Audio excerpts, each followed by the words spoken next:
The fluorescent lights of Riverside Elementary's multipurpose room cast harsh shadows across the rows of science fair displays. But nothing was as cold as Principal Jennifer Walsh's expression when she approached my 12-year-old son Diego's project table. I watched from across the room as she examined his meticulously crafted model of a Mars habitat. Her lips pursed in that particular way that every parent learns to recognize as trouble brewing. "Mrs. Rodriguez," she called out, her voice carrying across the room with enough authority to make several other parents turn and stare. I set down my coffee cup and walked over, my worn sneakers squeaking slightly against the polished linoleum floor. "I think we need to discuss Diego's project." My heart sank as I took in the scene. Diego stood beside his display, his shoulders slightly hunched in that defensive posture he'd developed over the past few months at this school. His project was impressive by any standard. A detailed scale model of a sustainable Mars colony, complete with solar panels, hydroponic gardens, and even a working water recycling system that he'd spent 3 months perfecting in our garage. But from Principal Walsh's tone, I could already sense this wasn't going to be a congratulatory conversation. "Is there a problem?" I asked, forcing my voice to remain steady despite the familiar knot forming in my stomach. "Before we jump back in, tell us where you're tuning in from, and if this story touches you, make sure you're subscribed, because tomorrow I've saved something extra special for you." This wasn't the first time Diego's academic achievements had somehow become an issue at Riverside Elementary. Principal Walsh glanced around, clearly aware that we had an audience, then lowered her voice to what she probably thought was a discreet whisper. "Well, frankly, we're concerned about the complexity of this project. It's quite beyond what we'd expect from a student at Diego's level, and we want to ensure all projects are authentically student-created." The implication hit me like a physical blow. She was essentially accusing Diego of cheating, suggesting that his project was too sophisticated for a kid from our neighborhood to have created independently. I felt my face flush with anger, but before I could respond, another voice joined the conversation.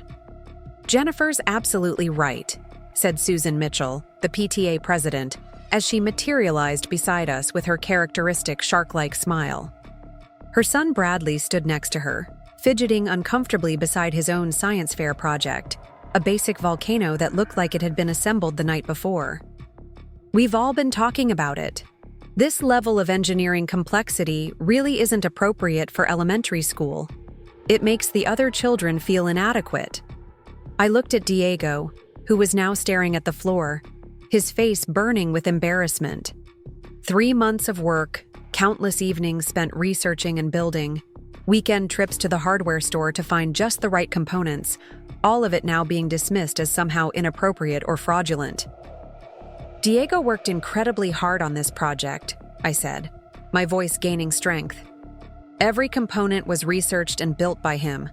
I can show you his research notebooks, his sketches, even the YouTube videos he watched to learn the engineering principles." Dr. Patricia Hawthorne, the district's gifted program coordinator, had joined our growing circle. She examined Diego's project with what appeared to be professional interest, but her next words revealed her true intentions. "Mrs. Rodriguez, while we appreciate your son's enthusiasm for science, we have to consider the appropriateness of projects within the context of our student body. Riverside Elementary serves a diverse community, and we want to ensure that our science fair celebrates achievements that are accessible and relatable to all our families." The coded language was crystal clear. Diego's project was too advanced, too ambitious, too much for a kid like him.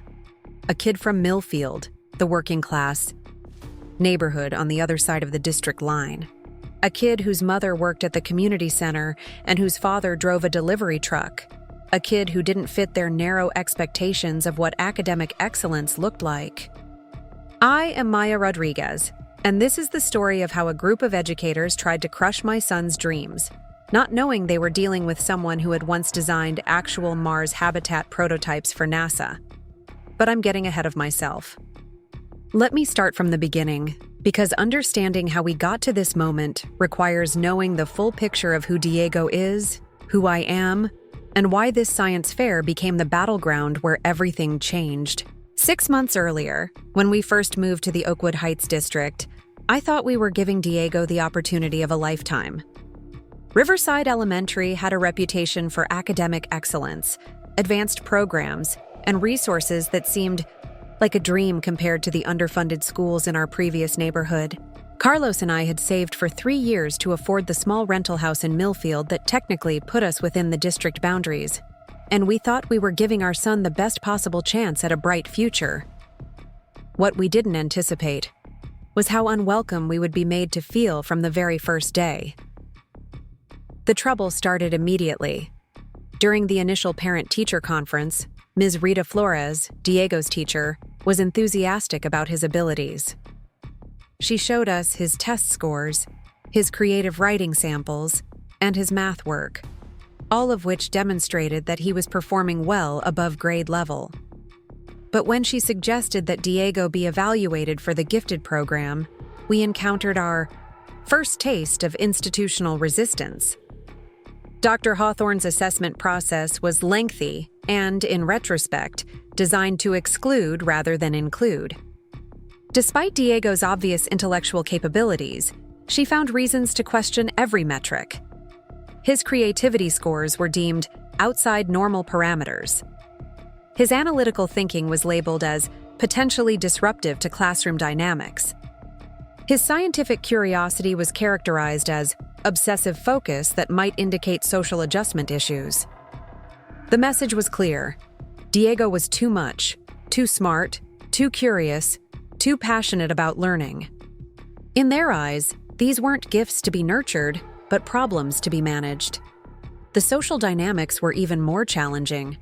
Susan Mitchell and her inner circle of PTA parents had established a hierarchy at Riverside Elementary that went far beyond typical school politics. They controlled fundraising, influenced curriculum decisions, and had the ear of both the principal and the district administration. Their children, primarily from affluent families in the Oakwood Heights proper, were treated as the school's academic and social elite. Diego, with his secondhand clothes and his intense passion for space exploration, didn't fit their mold. Preparing and narrating this story took us a lot of time, so if you are enjoying it, subscribe to our channel. It means a lot to us. Now back to the story. During lunch, he would sit with his few friends, sketching rocket designs in the margins of his notebooks or reading advanced physics concepts that he'd found in library books. The other kids didn't necessarily dislike him, but he was clearly different. And at Riverside Elementary, different wasn't celebrated. I watched my confident, curious son begin to withdraw. He stopped volunteering answers in class, even when he clearly knew the material. He started asking if he could stay home sick on days when he was perfectly healthy. Most heartbreakingly, he began to question his own abilities and interests. "Mom," he said one evening as we worked on homework together at our kitchen table, "maybe I should just do regular kid stuff, like sports or video games. Maybe I'm too weird." That conversation broke my heart. Here was this brilliant, creative child beginning to dim his own light because others couldn't see its value. I had to make a choice about how to respond, and that choice would ultimately shape everything that followed. I could have told him the truth then. I could have explained that his mother had once been Dr. Maya Sanchez Rodriguez, an aerospace engineer who had spent 5 years designing life support systems for Mars missions at NASA's Johnson Space Center. I could have shown him the patents I held for atmospheric recycling technology, the research papers I'd published, the commendations I'd received for innovative problem-solving in extreme environment engineering. But I had left that world for reasons that were deeply personal, and not entirely by choice. When Diego was born, I had wanted to be present for his early years in a way that the demanding schedule of aerospace engineering wouldn't allow. Carlos and I had made the difficult decision that I would step back from my career to focus on family, at least temporarily. We'd planned for me to return to engineering when Diego was older, but life had other plans. My position at NASA had been eliminated during budget cuts when Diego was 4. The industry had changed during my absence, and despite my qualifications, re-entering the field proved more challenging than anticipated. Age discrimination, gaps in employment history, and the rapid pace of technological change had created barriers that seemed insurmountable. Eventually, I found meaningful work at the Millfield Community Center, developing educational programs for underserved youth.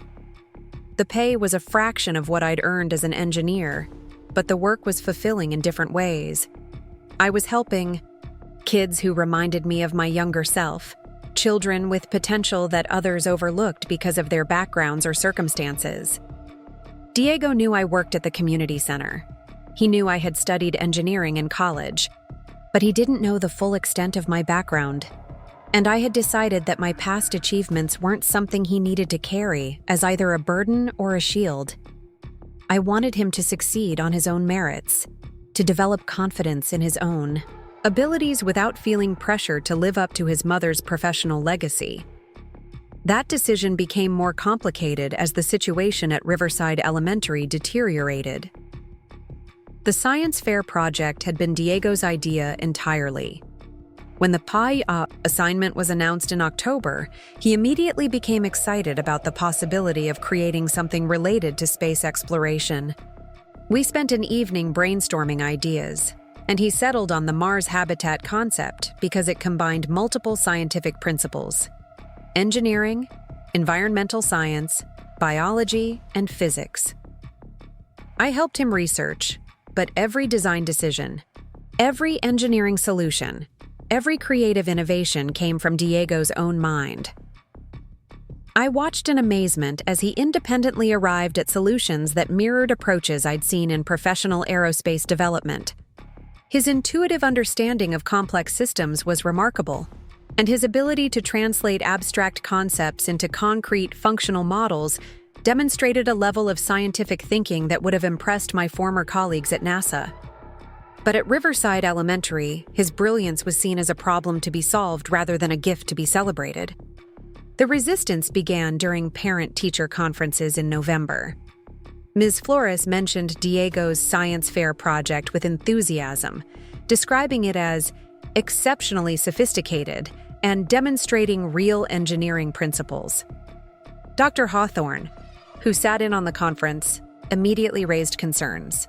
"We want to make sure that projects remain age-appropriate," she said, her tone suggesting that Diego's ambitions were somehow inappropriate.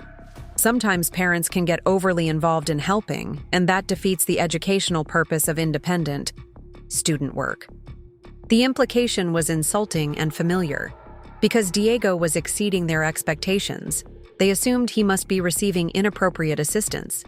Because his project demonstrated knowledge and skills beyond what they believed possible for a child from our background, they questioned its authenticity.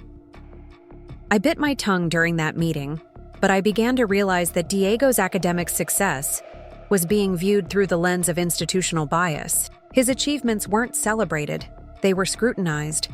His curiosity wasn't nurtured, it was managed. His potential wasn't developed, it was constrained. Over the following weeks, the pressure increased. Mr. Thompson, the science fair coordinator, began making frequent visits to Diego's classroom to check on his progress.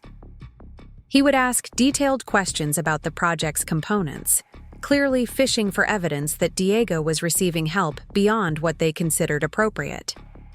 Diego began to internalize this scrutiny as criticism. He started second-guessing his design choices, wondering if his project was too complicated, worrying that he was somehow doing something wrong by pursuing his interests with passion and depth. The breaking point came during a parent volunteer session in December. I was helping with a classroom holiday party when I overheard a conversation between Susan Mitchell and two other PTA parents. "It's really not fair to the other children," Susan was saying, her voice pitched just loud enough to ensure I could hear. "When one family goes overboard with these projects, it makes everyone else look bad. There should be guidelines about keeping things at an appropriate level." Another parent nodded in agreement. "Exactly.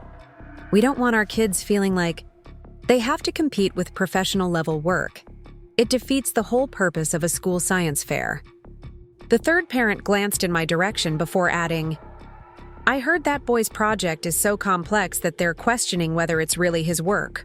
Honestly, some parents just don't understand boundaries." I felt my face burn with anger and humiliation. They were talking about my son, about our family, with casual cruelty that took my breath away. Diego wasn't doing anything wrong. He was pursuing his interests with dedication and creativity. But because his achievements didn't fit their narrow expectations, he was being treated as a problem rather than a success story. That evening, I had a long conversation with Carlos about the situation. We considered our options. We could pull Diego out of the science fair, avoiding the controversy but teaching him to hide his abilities to make others comfortable. We could scale back his project to something more appropriate, sending the message that his ambitions were too big. Or we could support him in finishing the project he'd envisioned, knowing that we would face continued resistance and criticism. Carlos, with his characteristic wisdom and steady support, helped me see the choice clearly. "Maya," he said as we sat together after Diego had gone to bed, "our son is brilliant, not just smart, but truly gifted. If we teach him to hide that gift to make other people comfortable, what kind of lesson does that send? And if we don't stand up for him now, who will?" He was right, of course. Diego deserved to have his abilities recognized and celebrated, not diminished or questioned. And if the adults at Riverside Elementary couldn't see his potential, that said more about their limitations than his. So we decided to support Diego in completing his Mars habitat project exactly as he had envisioned it. We would document every step of his process, keep detailed records of his research and development work, and be prepared to defend his achievements if necessary. What we couldn't have anticipated was how personal and nasty the resistance would become, or how the science fair would turn into a battleground that would ultimately reveal truths about all of us that we hadn't expected to confront. As January progressed and the science fair approached, the pressure from school administrators intensified. Diego was called to the principal's office twice to explain different aspects of his project. Dr. Hawthorne requested detailed documentation of his research process. Mr. Thompson suggested repeatedly that perhaps Diego might want to consider a simpler approach that would be more suitable for his grade level. Each interaction chipped away at Diego's confidence and enthusiasm. The joy he had initially felt about his project was being replaced by anxiety and self-doubt. He began asking questions that broke my heart. Was his project too hard? Was he showing off? Should he make something easier so the other kids wouldn't feel bad? I realized that this situation was about much more than a science fair project. It was about whether my son would learn to see his abilities as gifts to be shared or burdens to be hidden. It was about whether he would develop confidence in his own capabilities or learn to doubt himself when others couldn't understand or appreciate his potential. And it was about whether I would continue to hide my own background and expertise, or whether the time had come to reveal the full truth about who I was and why I was uniquely qualified to recognize and support Diego's exceptional abilities. The science fair was scheduled for February 15th, just 3 weeks away. As we approached that date, I knew that something significant was going to happen. The tension had built to a point where it demanded resolution, and I sensed that the confrontation that had been brewing for months was finally about to come to a head. What I didn't know was that the events of that February evening would not only vindicate Diego's hard work and talent, but would also force me to confront my own past in ways I hadn't anticipated. The science fair would become the stage for revelations that would change not just how others saw my son, but how they saw me, and how we saw ourselves as a family. The Mars habitat model sat in our garage, complete and ready for display, representing months of Diego's passion, creativity, and scientific thinking. Soon, it would be time to show the world what he had created and to defend his right to dream big and achieve greatness, regardless of what others thought he should be capable of. The battle lines had been drawn, and I was ready to fight for my son's future, even if it meant revealing secrets I had kept hidden for years. The morning of February 15th arrived with the kind of crisp winter clarity that made everything seem sharper, more defined. I stood in our kitchen, watching Diego carefully pack his presentation materials into his backpack, with the methodical precision he'd inherited from somewhere deep in his genetic code. His research notebook, laminated charts showing atmospheric composition data, and a small tablet loaded with time-lapse videos of his construction process all went into protective sleeves with the care of someone handling precious artifacts. Mom, what if they ask me questions I can't answer? Diego's voice carried that particular tremor that had become too familiar over the past few weeks.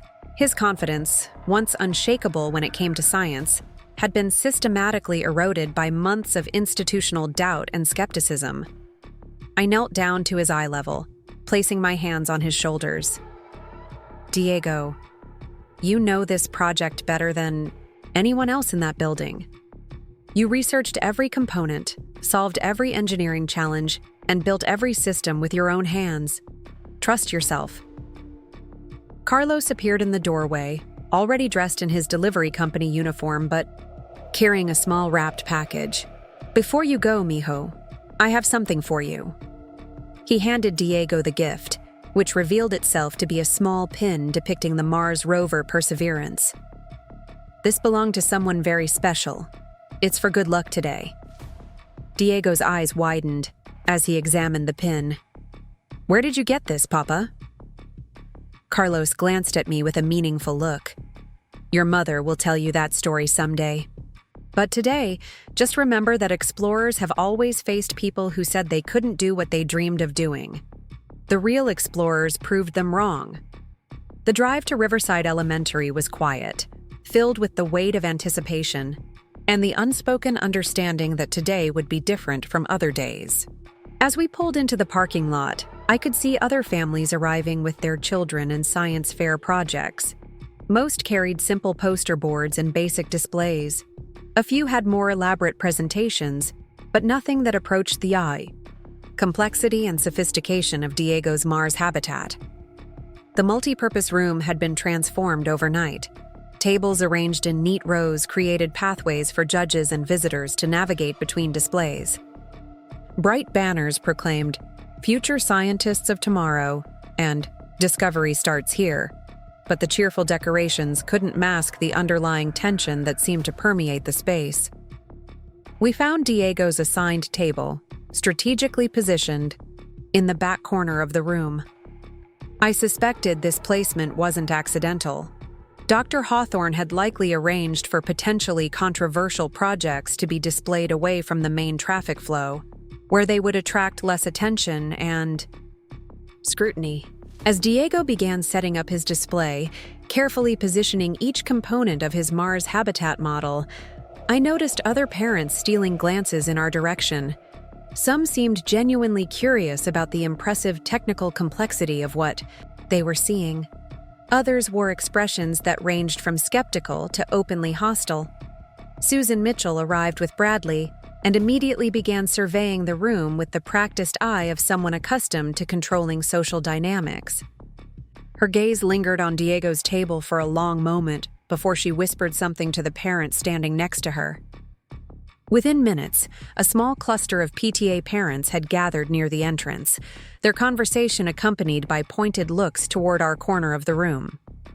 Mrs. Rodriguez, Principal Walsh, appeared beside me with the kind of forced smile that barely concealed underlying displeasure. I trust Diego is prepared for today's presentations. The judges will be asking detailed questions about project methodology and individual contribution levels. The warning was clear. They would be scrutinizing Diego's work with particular intensity, looking for any evidence that would support their preconceived notions about inappropriate parental involvement. I felt my protective instincts surge, but forced myself to remain calm and professional. Diego is very well prepared, I replied evenly.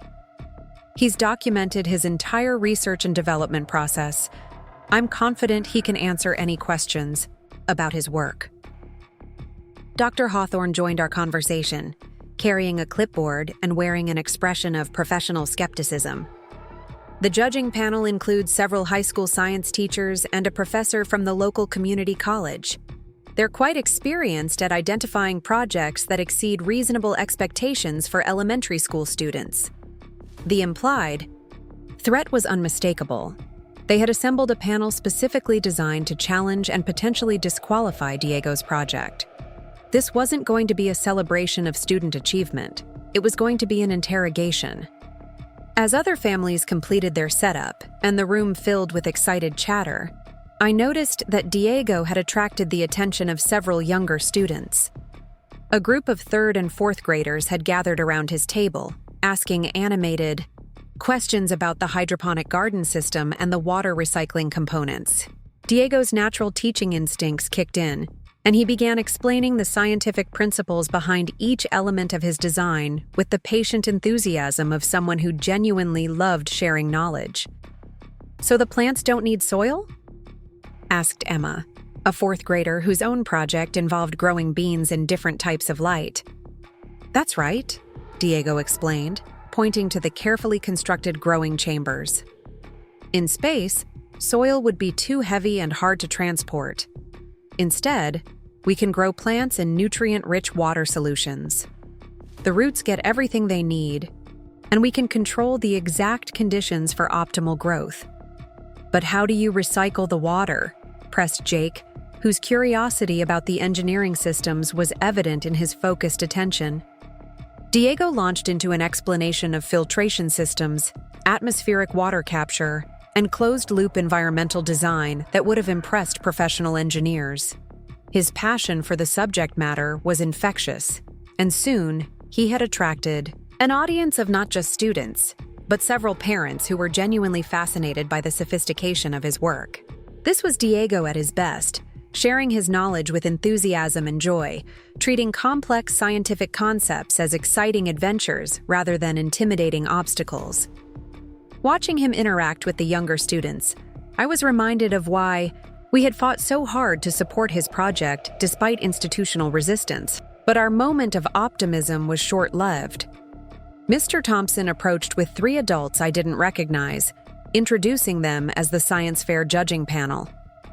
Dr. Elizabeth Morrison from the community college, Mrs. Jennifer Park, and Mr. David Stern from the local high school. They carried evaluation forms and wore expressions of professional scrutiny that immediately put Diego on edge. "Good morning, Diego," Dr. Morrison began, her tone neutral but not unkind. "We'd like to hear about your project. Can you walk us through your design and explain how you developed these systems?" What followed was 45 minutes of intensive questioning that went far beyond what any other student in the building was experiencing. The judges asked about specific engineering principles, mathematical calculations, material science considerations, and system integration challenges. They wanted to know how Diego had learned about atmospheric processing, where he had researched hydroponic agriculture, and how he had solved complex problems related to power generation and waste management in closed environments. Throughout the interrogation, Diego answered every question with remarkable composure and depth of knowledge. He referenced his research sources, explained his problem-solving process, and demonstrated his understanding of underlying scientific principles, with a clarity that should have impressed any reasonable observer. But I could see the skepticism in their eyes. They weren't asking questions to understand and appreciate Diego's work. They were fishing for evidence that would support their predetermined conclusion that no elementary school student could possibly have created something so sophisticated independently. "This level of systems integration is quite advanced," Dr. Morrison observed, examining the working models with professional interest. "How did you learn about atmospheric recycling technologies?" "I read about them in NASA technical documents," Diego replied honestly. "They have a lot of research papers available online about life support systems for space missions. I also watched lectures from MIT and Stanford about closed-loop environmental design." Mr. Stern exchanged a meaningful glance with Mrs. Park. You were able to understand graduate-level engineering concepts from technical papers and university. Lectures? The question was asked with the kind of incredulity that suggested Diego's honest answer would be used against him rather than recognized as evidence of his exceptional intellectual capability. Some of it was hard at first, Diego admitted.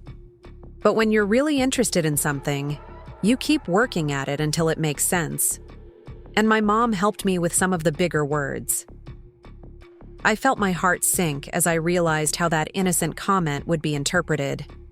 In trying to be honest about receiving help with vocabulary, Diego had just provided the ammunition they needed to dismiss his achievement as inappropriate parental assistance. Dr. Morrison made a note on her evaluation form. Mrs. Rodriguez, perhaps you could tell us about your background and your level of involvement in this project. Here was the moment I had been dreading and anticipating for months. I could give them the simple answer they expected, that I worked at a community center and had helped my son with research and vocabulary. That response would align with their assumptions about our family's capabilities and might actually help Diego's case by lowering their expectations. Or I could tell them the truth about my background and risk having Diego's achievements dismissed as the result of professional-level parental involvement rather than his own exceptional abilities. I chose a middle path that I hoped would protect Diego while still being honest. I have a background in engineering, so I was able to help Diego understand some of the technical concepts he encountered in his research. But every design decision, every problem-solving approach, and every construction technique came from his own work and creativity. What type of engineering? Mrs. Park pressed, clearly sensing there was more to the story. Aerospace, I replied, simply hoping they would leave it at that. But Dr. Morrison's eyebrows rose with interest. Aerospace engineering is quite specialized. Where did you study and work? I felt the walls closing in around the careful privacy I had maintained for years. I studied at MIT and worked for NASA for 5 years before starting my family. The silence that followed was deafening. All 3 judges stared at me with expressions that ranged from surprise to something approaching accusation. In the space of a few sentences, I had transformed from an over-involved parent to a professional engineer, whose background made Diego's project seem like the result of expert guidance rather than independent student achievement. I see, Doctor, Morrison said slowly, making additional notes on her evaluation form. That certainly provides context for the sophistication of this project. The damage was done. I could see in their faces that Diego's work would now be viewed through the lens of professional involvement rather than student capability. By revealing my background, I had tried to help my son, but had instead provided evidence for those who wanted to diminish his achievement. The judges completed their evaluation and moved on to other projects, leaving Diego visibly shaken by the intensity of their scrutiny. Other students had been asked a few friendly questions about their work and received encouraging comments. Diego had been subjected to something that felt more like a doctoral dissertation defense than an elementary school science fair evaluation. "Mom, did I say something wrong?" Diego asked quietly as we watched the judges move to Bradley Mitchell's volcano display, where they spent less than 5 minutes asking superficial questions and offering enthusiastic praise for his creative presentation. "You did everything perfectly, mijo," I assured him, but inside I was seething with anger at the injustice of what we had just witnessed. Diego had demonstrated knowledge and capabilities that exceeded anything else in the building. Yet he was being penalized for his excellence rather than celebrated for it. As the morning progressed and parents and students circulated through the displays, the contrast in treatment became even more apparent. Other projects received casual interest and polite compliments. Diego's Mars habitat drew crowds of fascinated observers, but also skeptical whispers and pointed questions about whether it was really appropriate for elementary school. The social dynamics of the event reflected the broader institutional bias we had been fighting for months. Diego's achievement was too big, too sophisticated, too much for people who preferred their gifted children to stay within comfortable, predictable boundaries. Susan Mitchell made several trips past our table, each time accompanied by different groups of parents who she would brief about the inappropriate complexity of certain projects and the importance of maintaining age-appropriate standards for student work. By the time the judging concluded and families gathered for the award ceremony, I could feel the weight of institutional resistance that had been building for months. Diego's project was objectively superior to anything else in the building, but I had little confidence that excellence would be rewarded over political considerations and preconceived notions about what children from our background should be capable of achieving. Principal Walsh took the podium to announce the results, beginning with third place and working toward first. As she called out the names of winners in various categories, I noticed that every award went to projects that were safe, predictable, and appropriately modest in scope. And now for our first place winner in the engineering category, Principal Walsh announced with a smile that seemed particularly bright. Bradley Mitchell for his outstanding volcano demonstration, which perfectly exemplified age-appropriate scientific exploration and independent student achievement. The polite applause that followed felt like a slap in the face. Bradley's volcano, while perfectly adequate for an elementary school project, was a basic chemistry demonstration that any student could have completed in a single afternoon. Diego's Mars habitat represented months of research, complex engineering, principles, and innovative problem-solving that would have impressed professional scientists. But Bradley fit their expectations, and Diego didn't. No award was announced for Diego. No recognition was given for his exceptional work. The months of passion, creativity, and scientific thinking that had gone into his project were simply ignored, dismissed as inappropriate rather than celebrated as exceptional. As families began to pack up their displays and leave, I felt a familiar mixture of anger and disappointment that had become too common in our interactions with Riverside Elementary. Once again, Diego's achievements were being minimized, his potential constrained, his gifts treated as problems rather than blessings. But as we began to dismantle his display, something unexpected happened. Jake, the fourth grader who had been so fascinated by the water recycling system, approached with his parents. "Mrs. Rodriguez," Jake's mother said, "I wanted to thank you for letting Jake spend so much time asking Diego questions today. I've never seen him so excited about science. Diego explained those engineering concepts better than my college professors did." Her husband nodded in agreement. "That Mars habitat is absolutely incredible. The level of thinking and problem-solving it represents is extraordinary. Diego should be proud of what he's accomplished." Their genuine appreciation and recognition meant more than any official award could have. As word spread among the families who had actually taken time to understand Diego's work, we found ourselves surrounded by parents and students who wanted to express their admiration for his achievement. "This is NASA-level thinking," commented one father who worked as an engineer at a local technology company. "My company would hire Diego right now if we could." Emma's mother, a doctor at the local hospital, was equally impressed. "The biological systems integration alone is graduate-level work. Diego has a brilliant future ahead of him in whatever field he chooses." As these conversations continued, I noticed that the crowd around Diego's table was growing rather than shrinking. Students and parents who had been drawn to his presentation during the day were returning to ask more questions and express appreciation for what they had witnessed. Dr. Morrison, the community college professor who had been part of the judging panel, approached as we were packing up. Her expression was different now, less skeptical and more thoughtful. "Mrs. Rodriguez," she said quietly, "I wanted to apologize for the intensity of our questioning earlier. When I saw the sophistication of Diego's work, my first instinct was to look for evidence of inappropriate assistance.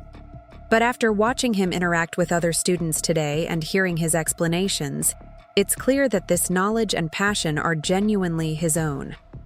She paused, glancing around to make sure we weren't being overheard. "I've been teaching engineering students for 15 years, and I've rarely seen this level of intuitive understanding of complex systems. Diego has exceptional gifts that deserve to be nurtured and celebrated, not questioned or constrained. Her words were validating, but they also highlighted the tragedy of what had just occurred. A professor who understood the value of Diego's work was apologizing for an institutional system that couldn't recognize or reward genuine excellence when it didn't fit predetermined expectations. As we finally finished packing up and prepared to leave, Diego was quiet and contemplative. The excitement and pride he had felt about his project had been tempered by the experience of having his achievement questioned, minimized, and ultimately dismissed by those in positions of authority. "Mom," he said as we loaded his display into our car, "why didn't they like my project? Was it really too hard?" The question broke my heart because it revealed how the day's events had affected his perception of his own abilities. Instead of feeling proud of his exceptional achievement, he was wondering if being excellent was somehow wrong. "Your project was incredible, Diego," I said firmly. "It was sophisticated and innovative and creative and everything a science project should be. Some people have trouble recognizing greatness when it doesn't look like what they expect, but that doesn't make your work any less amazing." As we drove home, I made a decision that would change everything. Diego deserved to have his achievements recognized and celebrated by people who understood their true value. If Riverside Elementary couldn't see his potential, then I would find those who could. That evening, after Diego had gone to bed, I sat at my computer and began composing an email that I had been avoiding for years. It was time to reach out to my former colleagues and connections in the aerospace industry. It was time to show the world what my son had accomplished, even if it meant revealing truths about my own background that I had kept hidden. The science fair had been a disappointing conclusion to months of institutional resistance, but it was also the beginning of something larger. Diego's Mars habitat deserved an audience that could appreciate its true significance, and I was determined to find that audience, regardless of what it might cost me personally. The battle at Riverside. Elementary was over, but the war for Diego's future was just beginning. The email sat in my drafts folder for 3 days before I found the courage to send it. Dr. Amanda Chen had been my closest colleague during my years at NASA's Johnson Space Center, a brilliant engineer whose friendship had sustained me through the most challenging periods of my aerospace career. We had maintained sporadic contact after I left the agency, exchanging holiday cards and occasional updates about our families, but I had never reached out to her professionally since my departure. Writing to Amanda meant admitting that I needed help, that the carefully constructed life I had built in Millfield was insufficient to protect my son's potential. It meant acknowledging that sometimes exceptional circumstances required extraordinary measures. Even when those measures came with personal costs, I wasn't sure I was prepared to pay. The subject line I finally settled on was deliberately understated. Question about educational opportunities for gifted student. The message itself was longer than I had initially intended, but once I started writing about Diego's situation, the words flowed with the accumulated frustration of months of institutional resistance and missed opportunities. I described Diego's Mars habitat project in technical detail, knowing that Amanda would understand the sophistication of what he had accomplished. I explained the challenges we had faced at Riverside Elementary, the skepticism about his capabilities, and the disappointing outcome of the science fair. Most importantly, I asked for her advice about educational programs or opportunities that might better serve a student with Diego's exceptional abilities and interests. After hovering over the send button for nearly an hour, I finally clicked it and immediately felt a mixture of relief and anxiety. Whatever response I received would determine our next steps.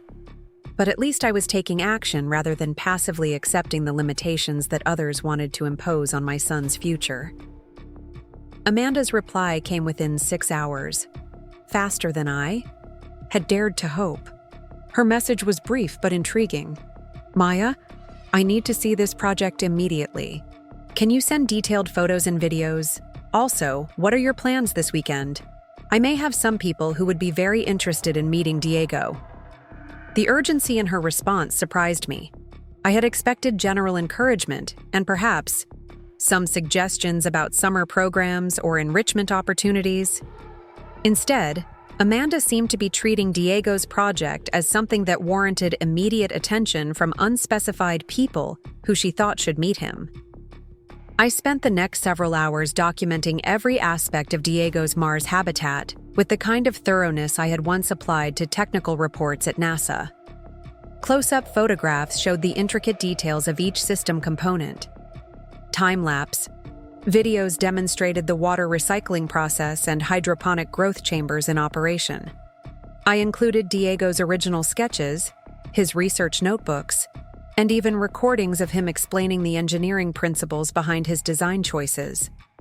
When I finally sent the comprehensive documentation to Amanda, I felt like I was submitting Diego's work for peer review by the aerospace engineering community. It was both exciting and terrifying to imagine how his project would be evaluated by professionals who understood the true complexity of what he had accomplished. Diego himself remained unaware of these behind-the-scenes developments.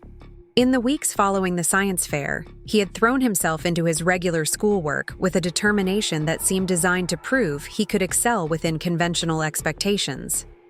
His passion for space exploration hadn't diminished, but he was more careful about expressing it openly, as if he had learned that enthusiasm could be a liability in institutional settings. The change in his behavior was subtle, but heartbreaking.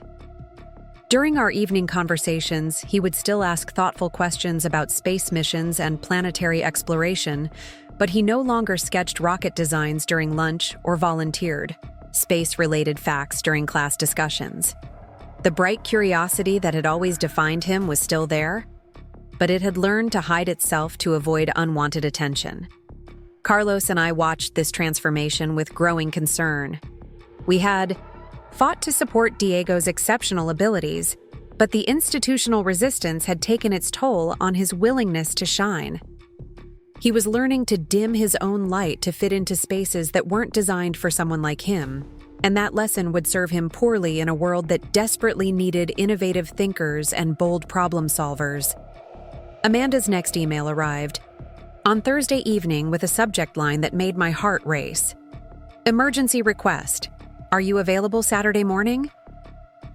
The message explained that she had shared Diego's project documentation with several colleagues, including some people from NASA's current Mars mission planning team. They were so impressed by his work that they wanted to meet him in person, but only if we could accommodate a rather unusual request. Dr. Sarah Blake, currently stationed at NASA's Johnson Space Center, but temporarily in Houston for mission planning meetings, would be traveling through our area over the weekend. She was accompanied by 2 other aerospace professionals who were working on next-generation Mars habitat designs. They wanted to spend a few hours with Diego, not as a formal evaluation, but as a professional consultation about his project and his ideas for future developments. The request was simultaneously thrilling and overwhelming. Real NASA engineers wanted to meet with my 12-year-old son to discuss his science fair project as if it were a legitimate contribution to ongoing research. It was the kind of recognition and validation that Diego deserved, but that I had never dared to hope he might receive. But Amanda's message also contained a warning that I needed to consider carefully. If Diego met with these NASA professionals, word would inevitably spread about his exceptional capabilities. The aerospace community was relatively small, and news about a middle school student whose work impressed active mission planners would generate attention that could be both beneficial and challenging to manage. Moreover, my own involvement in facilitating this meeting would necessarily reveal my background to Diego and potentially to others in our community. There would be questions about how a community center coordinator had connections to current NASA engineers, and those questions would lead to discussions about my past that I had been avoiding for years. I discussed the opportunity with Carlos that evening after Diego had gone to bed, weighing the potential benefits against the complications that would inevitably follow. Carlos, with his characteristic focus on what mattered most, cut through my hesitation with clarity and wisdom. "Maya, this isn't about us or our privacy anymore," he said as we sat together in our living room, the weight of the decision hanging between us. "This is about Diego's future and his right to have his abilities recognized by people who understand their value. We can deal with whatever complications arise, but we can't get back opportunities like this if we let them pass by." He was absolutely right, of course. Diego's potential was more important than my desire to maintain the comfortable anonymity I had cultivated since leaving NASA. If keeping my past private meant limiting my son's future, then it was time to make different choices about what information I was willing to share. I replied to Amanda the next morning, accepting the meeting and providing our address along with a brief explanation of the situation at Diego's school. I asked her to emphasize to her colleagues that Diego was unaware of his mother's aerospace background and that this meeting should focus entirely on his own work and interests, rather than any family connections to the industry. Amanda's response was reassuring and professional. Dr. Blake and her colleagues understood the sensitivity of the situation and were genuinely interested in Diego's project on its own merits. They would present themselves as educators and researchers who had heard about his work through academic channels, which was technically true even if it wasn't the complete story. The next challenge was explaining to Diego why NASA engineers wanted to meet with him without revealing the full context of how that meeting had been arranged. I settled on a version of the truth that emphasized his exceptional work while downplaying my role in making the connection. "Diego," I said as we sat together at breakfast on Friday morning, "remember how disappointed you were that the science fair judges didn't seem to appreciate your Mars habitat project?" He nodded, still carrying some of the hurt from that experience. "They thought it was too complicated for a kid like me." "Well, it turns out that some real aerospace engineers heard about your project, and they were so impressed that they want to meet with you tomorrow to learn more about your ideas." Diego's eyes widened with surprise and excitement. "Real engineers? Like the people who design actual spacecraft?" "Exactly like that," I confirmed. "Dr. Sarah Blake works for NASA on Mars mission planning, and she's going to be in our area this weekend. She asked if she could come see your project and talk with you about your engineering solutions." The transformation in Diego's expression was immediate and profound. The careful restraint he had been practicing since the science fair disappeared, replaced by the bright enthusiasm that had always defined his approach to learning and discovery. For the first time in weeks, he looked like himself again. "She really wants to see my project? A real NASA engineer thinks it's good enough to visit?" "She thinks it's exceptional, Diego. Good enough that she's changing her travel plans to make time to meet with you." That evening, Diego spent hours preparing for the meeting with the kind of meticulous attention to detail that would have impressed any professional researcher. He organized his research materials, practiced explaining his design choices, and even prepared questions about current Mars mission challenges that he wanted to discuss with Dr. Blake. Watching him regain his confidence and enthusiasm reminded me why this meeting was so important. Diego needed to experience having his abilities recognized and valued by people who understood their significance. He needed to know that his passion for space exploration and his innovative thinking were assets to be celebrated rather than problems to be managed. Saturday morning arrived crisp and clear, perfect weather for what I hoped would be a perfect day. Diego was up early, reviewing his project materials and arranging his Mars habitat display in our living room for optimal presentation. His excitement was infectious, but I could also sense his nervousness about meeting professionals whose opinion mattered so much to him. Carlos had volunteered to take Elena, our neighbor's daughter who sometimes played with Diego, to her soccer game to ensure we would have privacy for the meeting. He understood the importance of this moment and wanted to make sure nothing would distract from Diego's opportunity to shine. At exactly 10 o'clock, a rental car pulled into our driveway carrying 3 adults who looked every bit the part of serious aerospace professionals. Dr. Sarah Blake emerged from the passenger seat, a woman in her early 40s with prematurely gray hair and the kind of focused intensity that I remembered from my own days at NASA. Her companions, Dr. Michael Torres and Dr. Jennifer Wu, appeared to be slightly younger but carried themselves with the same professional confidence. I greeted them at the door, introducing myself simply as Diego's mother, and thanking them for taking time from their weekend to meet with him. Dr. Blake's handshake was firm and warm, and her first question surprised me with its directness. "Mrs. Rodriguez, Amanda mentioned that you have some background in engineering. I hope you don't mind my asking, but your son's work demonstrates such sophisticated understanding of aerospace systems that I'm curious about his educational environment." The question was asked with professional courtesy, but I could hear the underlying inquiry about how Diego had acquired knowledge that typically required years of specialized education. I had prepared for this moment, but it was still challenging to navigate the boundary between honesty and privacy. I studied engineering in college and worked in the aerospace industry for several years before starting my family, I replied carefully. I've been able to help Diego understand some of the technical concepts he encounters in his research, but his curiosity and creativity are entirely his own. Dr. Blake nodded with understanding rather than skepticism. Amanda mentioned you might have industry experience. That context helps explain Diego's access to technical resources, but it makes his independent problem-solving even more impressive. Exposure to concepts is very different from the ability to synthesize and apply them creatively. Her response was exactly what I had hoped for. Recognition that my background might have provided Diego with educational opportunities while acknowledging that his achievements represented his own intellectual capabilities rather than simply transmitted knowledge. "Would you like to meet him?" I asked, eager to shift the focus from my history to Diego's present accomplishments. "Absolutely. We're very excited to see what he's created." I led them into our living room, where Diego stood beside his Mars habitat display, wearing his best clothes and an expression of nervous anticipation.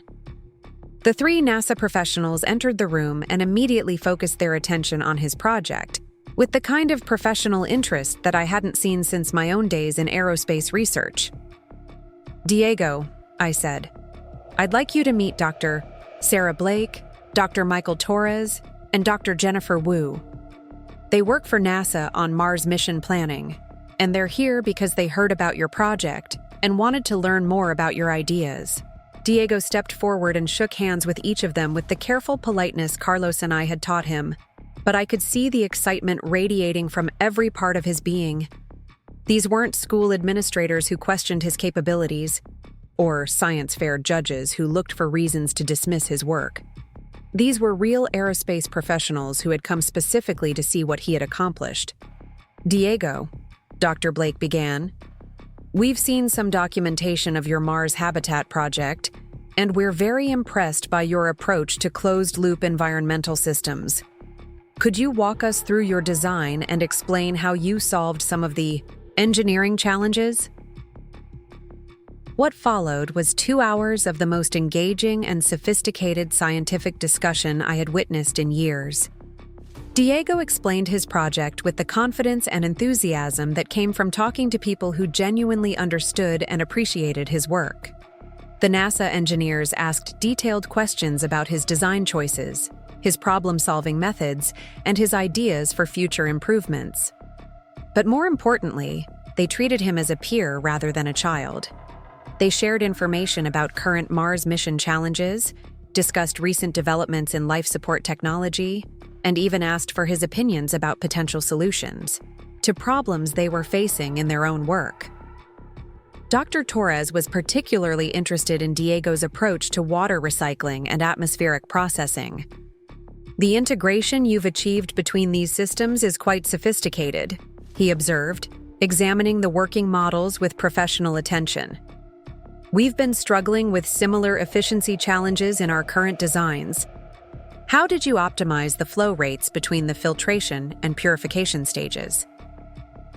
Diego launched into a detailed explanation of his testing process, the iterations he had tried, and the mathematical relationships he had discovered between different system variables.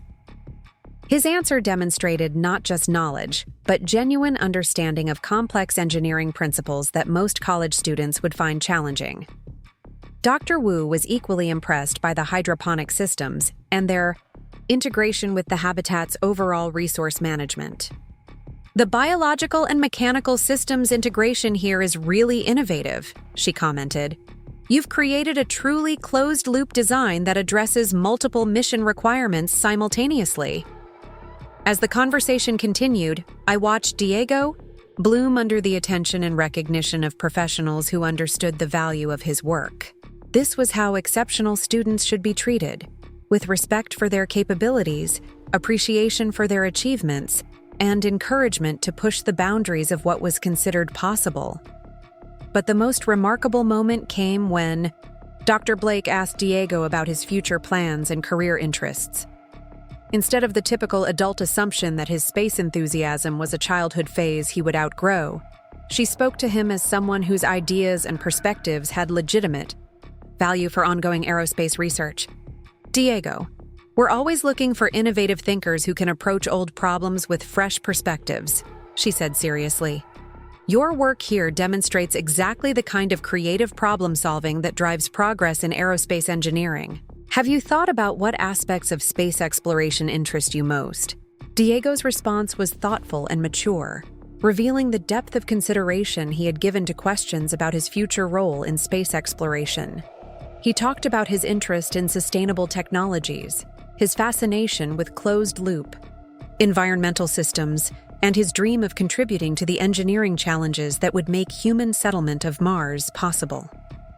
"I want to help solve the problems that will let people live safely in space for long periods," he said, with the kind of clarity that came from genuine passion rather than childhood fantasy. "Earth is amazing, but I think humans are supposed to explore and discover new places. Someone needs to figure out how to make that possible." The three NASA engineers exchanged glances that I recognized from my own professional experience. It was the look that passed between experts when they encountered something genuinely exceptional, something that demanded attention and support rather than skepticism or limitation.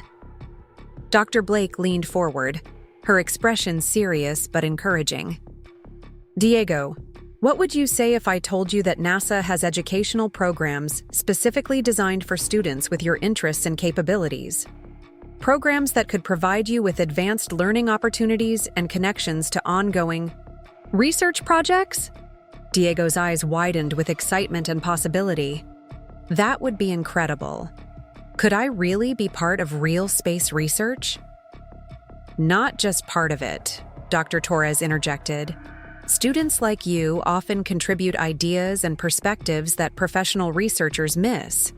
Your fresh approach to these engineering challenges is exactly what we need to solve the problems that will make Mars exploration possible." As the meeting continued, the conversation evolved from evaluation to collaboration. The NASA engineers began sharing information about educational opportunities, internship programs, and research initiatives that could provide Diego with the advanced learning environment his capabilities demanded. They also made it clear that his work was impressive not just for a middle school student, but by any reasonable standard. Dr. Wu mentioned that she had seen graduate students with less sophisticated understanding of integrated environmental systems.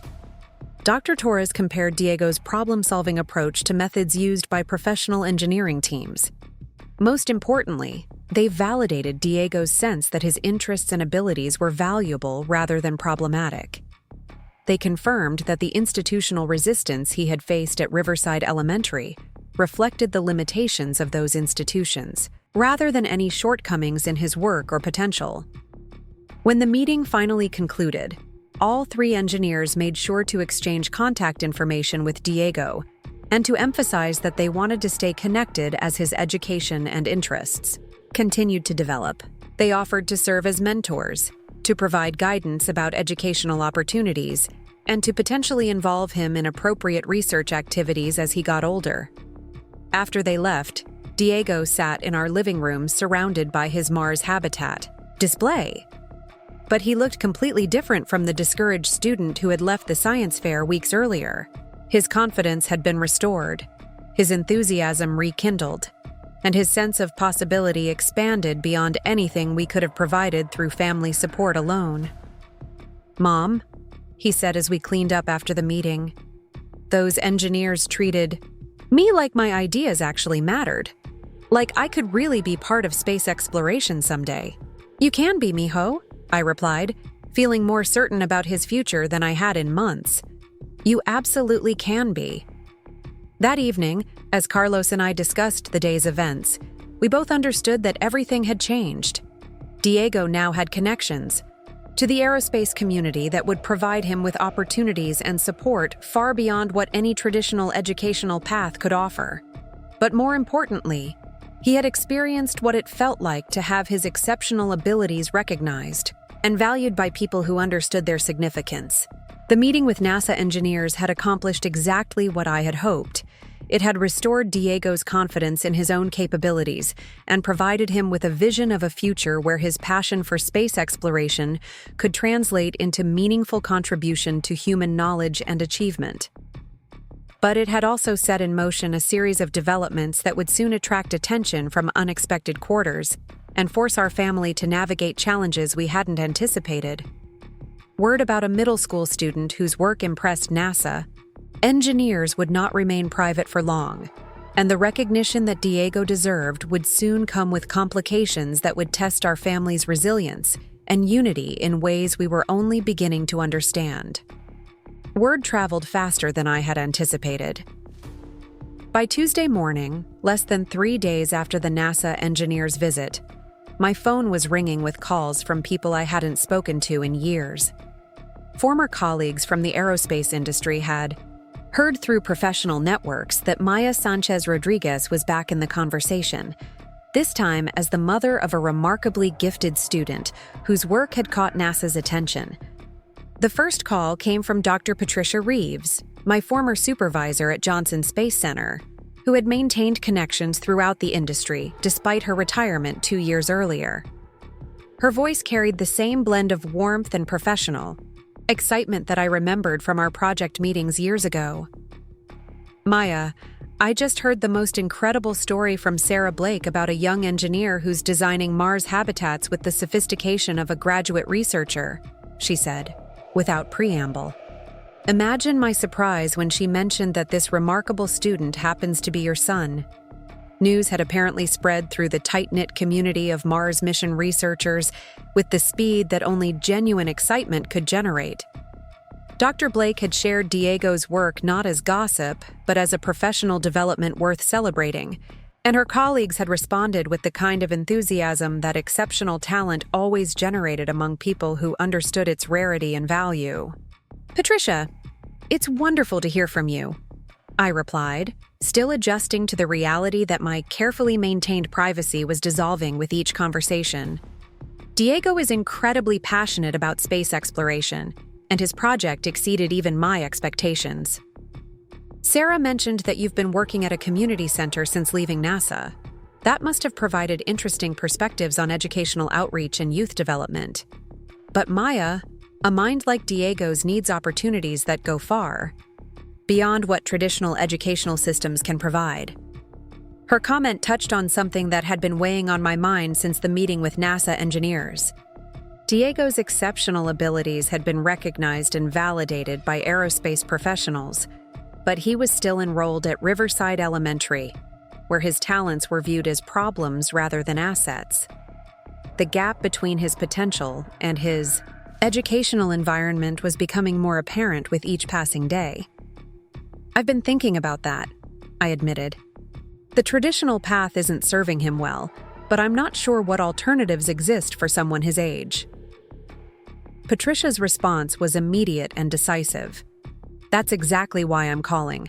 There are programs, Maya, specialized educational opportunities for exceptionally gifted students, research internships adapted for younger participants, and mentorship networks that could provide Diego with challenges and support appropriate to his capabilities." She went on to describe initiatives I hadn't known existed.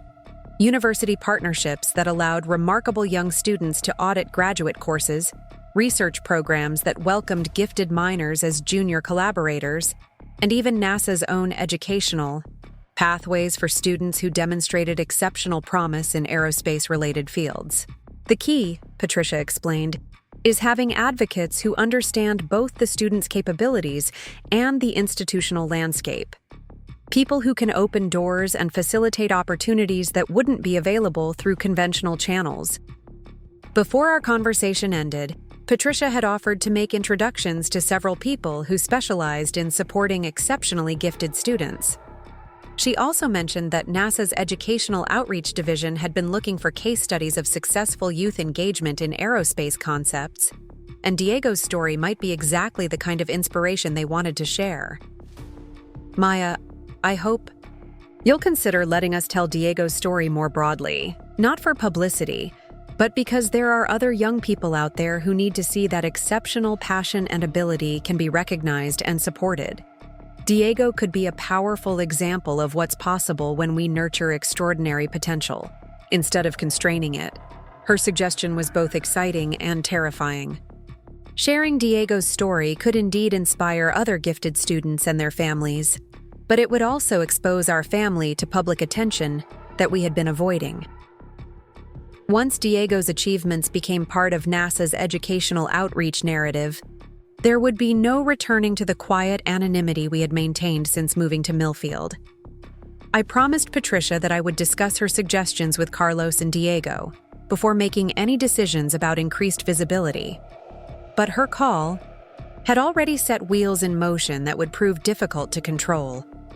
The second call came that afternoon from an unexpected source. Ms. Rita Flores, Diego's teacher at Riverside Elementary, sounded both excited and confused as she explained the reason for her contact. Mrs. Rodriguez, I received the most unusual phone call this morning from someone at NASA's Educational Outreach Office. They were asking about Diego's academic performance and his science fair project. They mentioned that he had impressed some of their engineers and that they were considering featuring his work in their youth education materials. My heart sank as I realized that word of Diego's NASA meeting had somehow reached the school administration. This was exactly the kind of attention I had hoped to avoid until we had time to process the implications and make thoughtful decisions about how to manage increased visibility.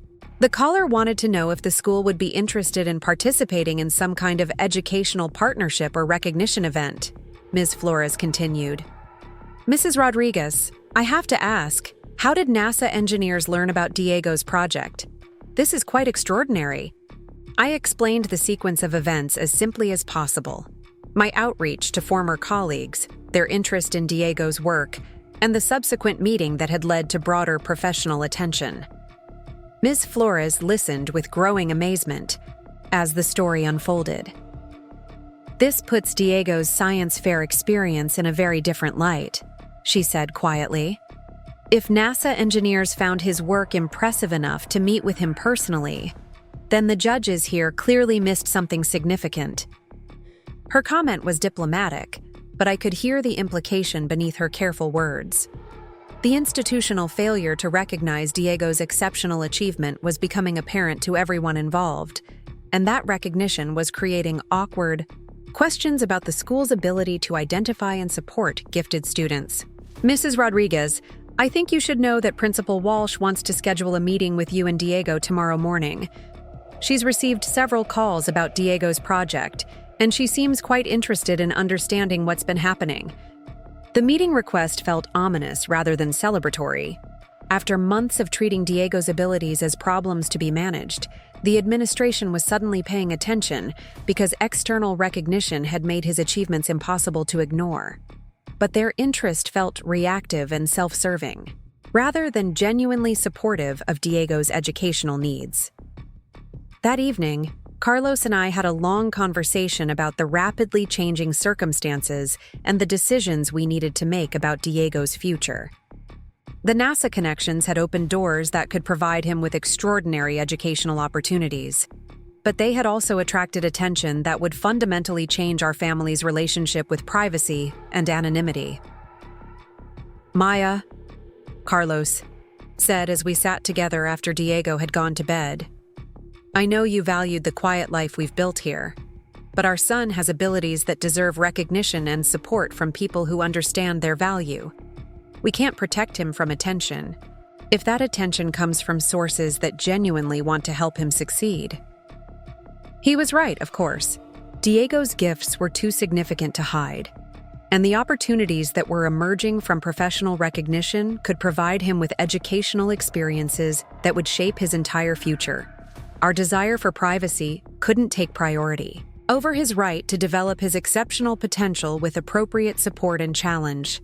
"I just worry about how this will affect him," I admitted. "He's still a 12-year-old boy who needs to have a childhood, not just be treated as a curiosity or a symbol of gifted education." Carlos nodded thoughtfully. "Then we make sure he gets both. We accept the opportunities that will help him grow and learn, but we maintain boundaries around his personal life and development. We let him be extraordinary without forgetting that he's also our son." The next morning's meeting with Principal Walsh was exactly as uncomfortable as I had anticipated. She sat behind her desk with Dr. Hawthorne beside her, both wearing expressions that seemed designed to convey authority and concern rather than genuine interest in Diego's welfare. "Mrs. Rodriguez," Principal Walsh began with the kind of forced smile that preceded difficult conversations, "we've received several phone calls about Diego's science fair project. Apparently, some people from NASA have expressed interest in his work." The way she said "some people from NASA" made it sound like a minor detail rather than recognition from leading aerospace professionals. Her tone suggested that external validation was less important than internal institutional authority, a perspective that revealed everything I needed to know about her priorities. "Diego had the opportunity to meet with Dr. Sarah Blake and her colleagues," I replied evenly. "They were impressed by his project and have offered to provide him with educational guidance and mentorship." Dr. Hawthorne leaned forward with the expression of someone who had been waiting for this moment. "Mrs. Rodriguez, while external recognition is certainly flattering, we have concerns about the appropriateness of involving elementary school students in adult professional networks. Diego's social and emotional development needs to remain our primary consideration." The concern about Diego's social and emotional development might have been convincing if it had come from people who had shown any previous interest in supporting his intellectual growth. Instead, it sounded like another attempt to constrain his potential using developmental concerns as justification. "Dr. Hawthorne, Diego is thriving intellectually and emotionally.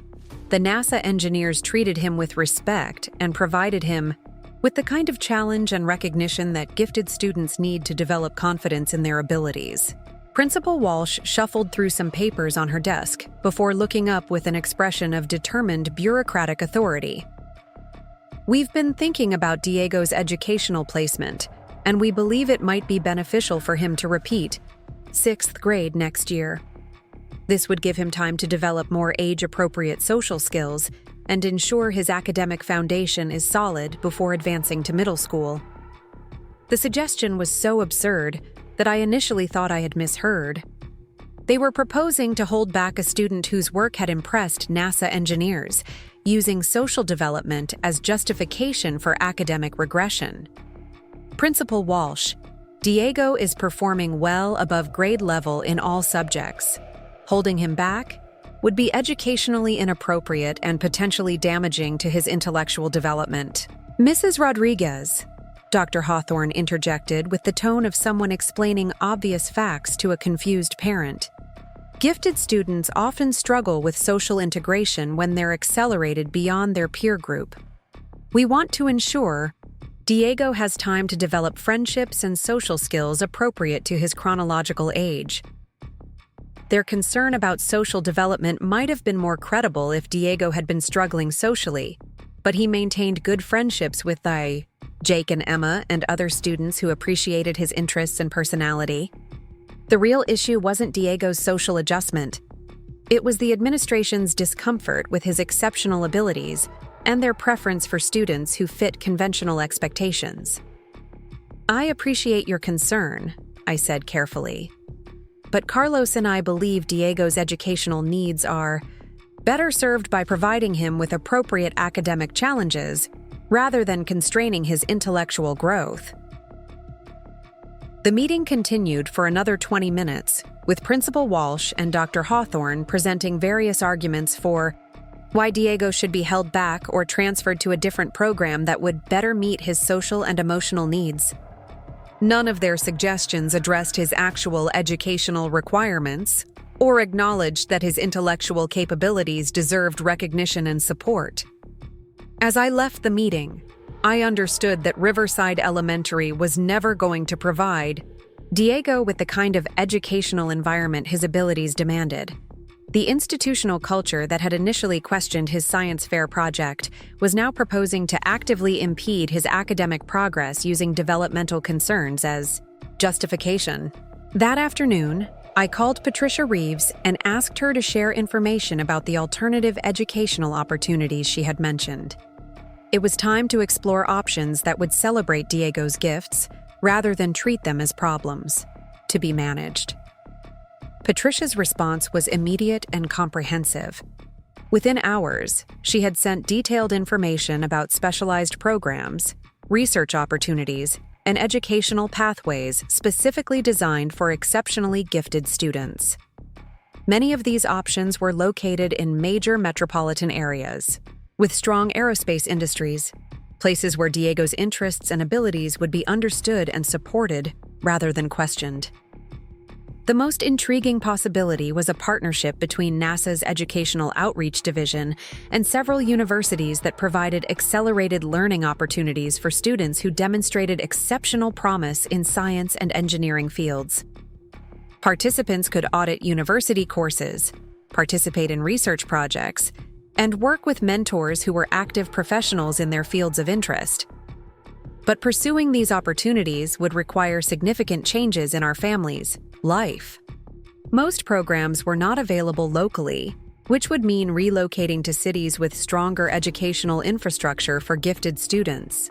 Carlos and I would need to consider new employment, housing, and community connections in places where Diego's abilities would be assets rather than complications. The decision became easier when Diego came home from school that Thursday, with news that crystallized our situation. During lunch, Bradley Mitchell had made loud comments about show-off kids who think they're smarter than everyone else, while staring directly at Diego.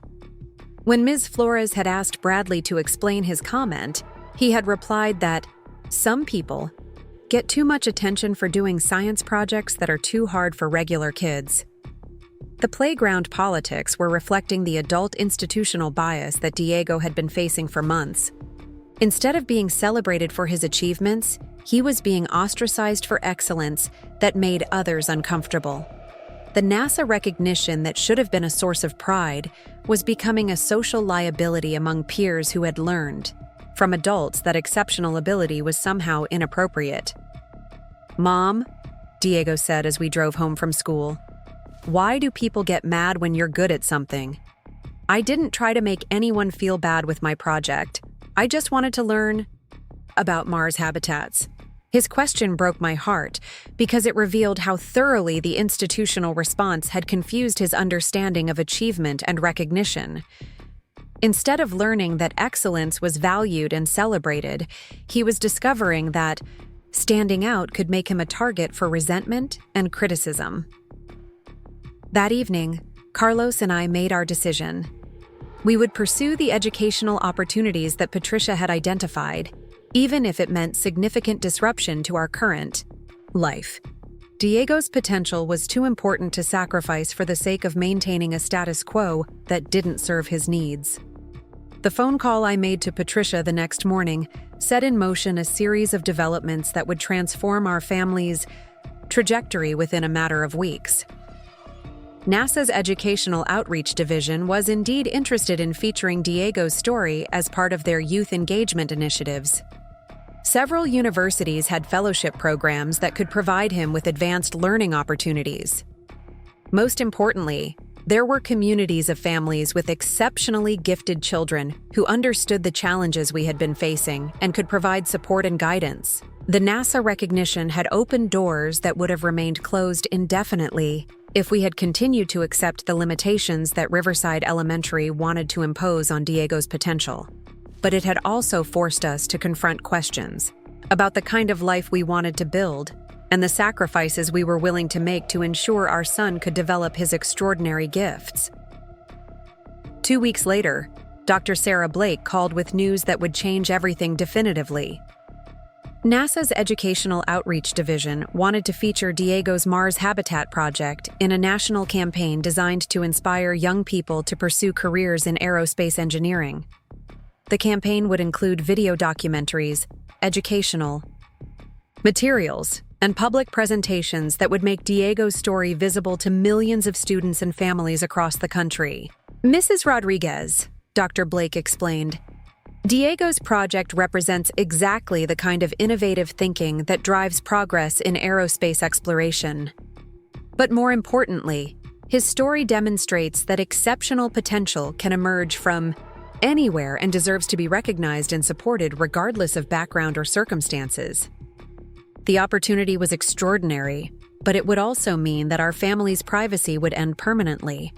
Diego's name and face would become associated with NASA's educational initiatives, which would bring both opportunities and challenges that we could only begin to anticipate. There's one more thing, Dr. Blake continued. If Diego is willing to participate in this campaign, NASA would also like to offer him a spot in our Young Engineers Summer Institute, a program typically reserved for high school students but occasionally extended to exceptional younger participants. The Summer Institute would provide Diego with 8 weeks of intensive learning experiences at NASA facilities, working alongside professional engineers on real research projects. It was exactly the kind of opportunity that could shape his entire educational and career trajectory. Carlos and I discussed the offer with Diego that evening, explaining both the opportunities and the responsibilities that would come with increased visibility. His response was immediate and enthusiastic. Mom, Dad, this could help other kids who love science, but whose schools don't understand them. If telling my story helps someone else get better opportunities, then I want to do it. His maturity and generosity in thinking about how his experience could benefit others convinced us that he was ready for the increased attention and responsibility. We accepted NASA's offer the next morning. The announcement of Diego's participation in NASA's educational campaign was made 6 weeks later at a press conference in Houston, with Diego presenting his Mars Habitat project to an audience that included aerospace professionals, education officials, and media representatives from across the country. Standing beside him as he explained his engineering solutions to problems that had challenged professional researchers, I felt a profound sense of pride and vindication. The 12-year-old boy who had been told his project was too sophisticated for elementary school was now being celebrated by NASA as an example of the innovative thinking that would drive future space exploration. Principal Walsh and Dr. Hawthorne were in the audience, having traveled to Houston after NASA had invited Riverside Elementary to participate in the event as Diego's home school. Their expressions throughout his presentation revealed their dawning understanding of what they had failed to recognize and support. But the most meaningful moment came during the question and answer session, when a young girl from the audience asked Diego how he had learned so much about space engineering. "I just read everything I could find and never stopped asking questions," Diego replied with the confidence that came from having his abilities recognized and celebrated. "And when adults told me something was too hard for someone my age, I decided to prove that kids can do amazing things if they're given the chance." His answer perfectly captured the lesson that our family had learned through months of institutional resistance and ultimate recognition. Exceptional potential exists in children who are willing to work hard and dream big, but it requires adults who are willing to recognize and support that potential rather than constrain it. The press conference was followed by interviews, feature, articles, and television appearances that established Diego as a national symbol of gifted education and youth achievement in science and engineering. The attention was overwhelming at times, But it also connected us with communities of families and educators who understood the challenges and opportunities that came with raising exceptionally gifted children. Most importantly, it provided Diego with access to educational resources and mentorship that would have been impossible to obtain through traditional channels. His story had become proof that exceptional ability deserved exceptional support, regardless of age, background, or conventional expectations. 6 months later, as I watched Diego present his latest research project to a group of NASA engineers who treated him as a valued colleague rather than a curiosity, I reflected on the journey that had brought us to this point. The science fair, that had seemed like such a devastating disappointment, had become the catalyst for recognizing and developing Diego's extraordinary potential. The institutional resistance we had faced at Riverside Elementary had been painful and frustrating, but it had also forced us to seek out communities and opportunities that could provide Diego with the kind of challenge and support his abilities demanded. Sometimes the obstacles that seem most discouraging turn out to be redirections toward better paths. Today, Diego is thriving in an educational environment specifically designed for exceptionally gifted students, surrounded by peers and mentors who celebrate rather than constrain his intellectual curiosity. His Mars Habitat project has evolved into ongoing research that continues to attract interest from aerospace professionals, and his story has inspired countless other young people to pursue their own ambitious scientific goals. The gold digger narrative that had once threatened to define our family's relationship with success has been replaced by something far more powerful: the understanding that exceptional achievement comes from exceptional effort and support, not from background or expectations. Diego's recognition by NASA wasn't the result of family connections or inappropriate assistance. It was the natural consequence of his own brilliant work finally being evaluated by people who understood its true value.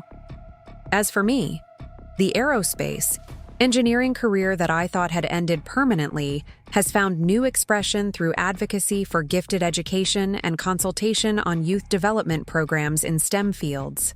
My experience with Diego has shown me that my background and expertise can serve a different but equally important purpose: ensuring that other exceptionally gifted children receive the recognition and support they need to develop their extraordinary potential. The science fair may have ended with disappointment, but the story that followed has been one of vindication, opportunity, and the power of exceptional potential to find its way to recognition when supported by people who understand its value. Diego's dream of contributing to Mars exploration is no longer a childhood fantasy.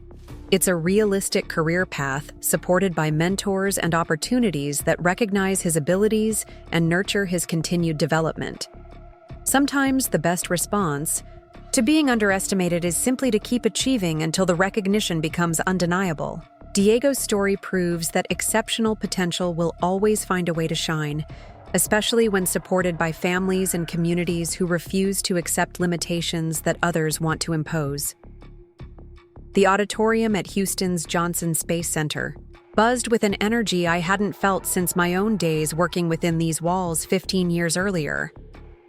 Representatives from educational institutions across the country filled the seats, alongside aerospace professionals, government officials, and media personnel who had gathered for what NASA was calling their most significant youth outreach announcement in decades. I sat in the front row watching Diego make final adjustments to his presentation materials on the stage, where some of the most important announcements in space exploration history had been made. His Mars Habitat model, now enhanced with improvements he had developed over the past several months, occupied center stage alongside display screens showing technical diagrams and research data that would have impressed graduate engineering students. But what struck me most profoundly was Diego's demeanor. Gone was the nervous uncertainty that had characterized his interactions with school administrators and science fair judges. In its place was the quiet confidence of someone who had learned that his abilities were valuable rather than problematic, that his passion for space exploration was shared by communities of people who understood its importance. Commander Lisa Martinez, NASA's Director of Educational Outreach, approached the podium with the kind of authoritative presence that commanded immediate attention from everyone in the auditorium. Her introduction of Diego wasn't the patronizing praise typically offered to young students, but the serious recognition accorded to someone whose contributions had genuine merit. Ladies and gentlemen, today we're here to discuss the future of aerospace education and the importance of recognizing exceptional potential wherever it emerges. The young man you're about to meet represents everything we hope to achieve through our educational initiatives: intellectual curiosity, innovative problem-solving, and the kind of passion for exploration that drives human progress. She gestured toward Diego, who stood and approached the podium with the composure of someone who had learned to own his space rather than apologize for it. Diego Rodriguez is 12 years old. He designed and built a Mars habitat system that impressed our top engineers. But more importantly, his story demonstrates that extraordinary potential exists in students across America who are waiting for institutions brave enough to recognize and support their gifts. The applause that followed was genuine and sustained, coming from people who understood the significance of what they were witnessing. This wasn't a publicity stunt or a token gesture toward youth engagement. This was NASA's acknowledgement that innovation could emerge from unexpected sources and that their responsibility extended beyond traditional academic and professional channels. Diego began his presentation with the same clear explanation of engineering principles that had impressed the NASA team during their visit to our home, but his delivery had evolved significantly. Months of mentorship from aerospace professionals had refined his communication skills and deepened his understanding of how his work connected to broader research objectives. The challenge of sustainable human presence on Mars requires integrated solutions that address multiple survival requirements simultaneously, he began, his voice carrying clearly through the auditorium's sound system. My habitat design focuses on closed-loop resource management, where waste products from one system become inputs for others, creating efficiency and redundancy that are essential for mission success. As he walked through his technical presentation, highlighting innovations in water recycling, atmospheric processing, and biological life support systems, I watched the audience's reaction with growing amazement. These weren't polite adults humoring a clever child. These were professionals taking detailed notes, asking substantive questions, and engaging with Diego's ideas as legitimate contributions to ongoing research challenges. Dr. Robert Chen, NASA's Mars Mission Planning Director, interrupted Diego's presentation with a question that would have challenged experienced engineers. Diego, your atmospheric recycling system shows impressive efficiency numbers. How would you modify this design to handle the increased carbon dioxide production that would result from physical stress during emergency situations? Diego paused for a moment, considering the question with the seriousness it deserved, then launched into a detailed response about adaptive filtration rates, backup system activation protocols, and emergency atmosphere management that demonstrated not just memorized knowledge but genuine understanding of complex system dynamics. That's exactly the kind of integrated thinking that professional mission planning requires. Dr. Chen responded with obvious approval. You've identified contingency, scenarios that some of our experienced teams overlook during initial design phases.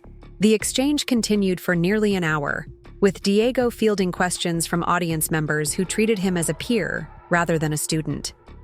The technical depth of the conversation would have been impressive in any professional engineering context, but the fact that it involved a middle school student created an atmosphere of excitement and possibility that energized everyone present. But the most powerful moment came when Commander Martinez returned to the podium to announce NASA's new initiative, one that would use Diego's story as a catalyst for systemic change in how exceptional young talent was identified and supported. Diego's achievements force us to confront an uncomfortable truth about our educational systems, she began, her tone shifting from celebratory to serious. How many other young people with similar potential are sitting in classrooms where their abilities are questioned rather than celebrated? How many future aerospace engineers are we losing because institutions can't recognize excellence when it doesn't fit predetermined expectations? The audience fell silent as Commander Martinez outlined NASA's comprehensive response to these questions. The agency was launching a national initiative to identify and support exceptionally gifted students in science and engineering fields, partnering with educational institutions to provide advanced learning opportunities and connecting young talent with professional mentorship networks. The Diego Rodriguez Fellowship Program will provide full scholarships and research opportunities for students who demonstrate exceptional promise in aerospace-related fields, she announced. But more importantly, we're establishing evaluation criteria that focus on innovative thinking and problem-solving capability rather than conventional academic metrics. The fellowship program was designed to address exactly the institutional barriers that Diego had faced at Riverside Elementary. Instead of requiring students to navigate traditional gatekeepers who might not recognize or value exceptional ability, the program would use assessment methods developed by aerospace professionals who understood what true innovation looked like. We're also creating a national network of mentor families, Commander Martinez continued, connecting parents of gifted students with others who have successfully navigated the challenges of supporting exceptional potential in educational environments that aren't designed for outliers. This announcement resonated with me personally because it addressed the isolation that families like ours had experienced when facing institutional resistance to our children's abilities. The network would provide both practical guidance and emotional support for parents who were advocating for appropriate educational opportunities in systems that preferred conformity to excellence. But the most significant announcement came when Commander Martinez invited Principal Walsh and Dr. Hawthorne to join her on stage. I turned to see them approaching the podium with expressions that seemed to combine embarrassment with determined professionalism. Educational change requires acknowledgement of past failures as well as commitment to future improvement, Commander Martinez said as they took their positions beside her. Riverside Elementary has agreed to serve as a pilot site for NASA's new gifted identification and support protocols. Principal Walsh stepped forward to address the audience, her demeanor markedly different from the dismissive authority she had displayed during our meetings at the school.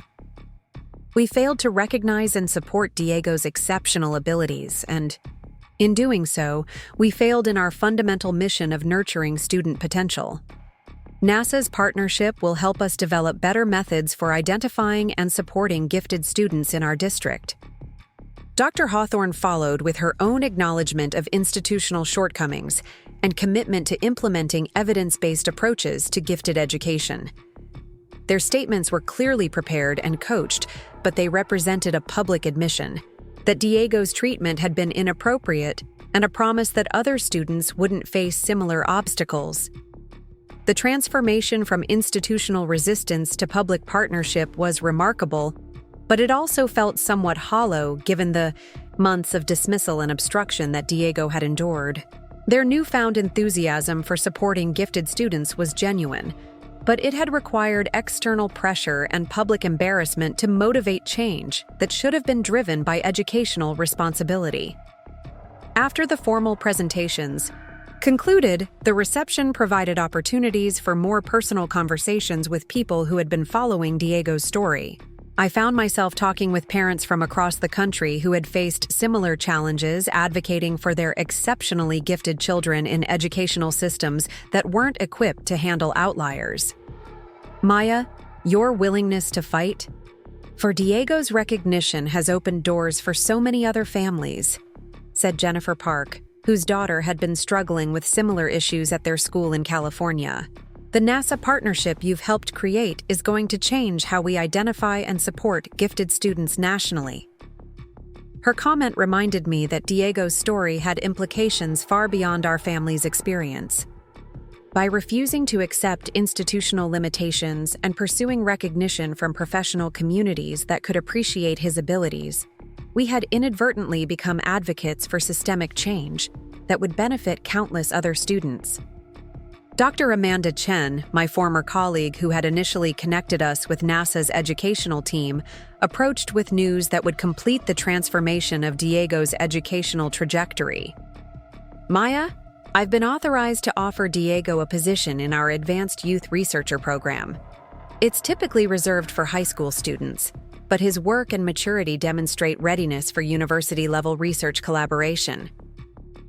The program would allow Diego to spend part of each week working with NASA research teams on actual mission planning projects, contributing to real aerospace challenges while receiving advanced education in engineering and scientific methodology.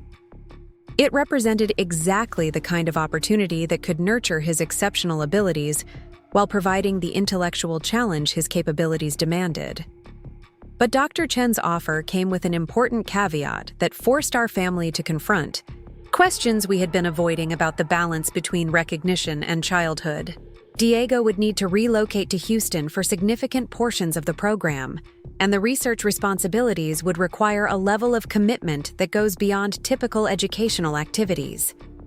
We want to make sure he's genuinely interested, rather than feeling pressured by adult expectations.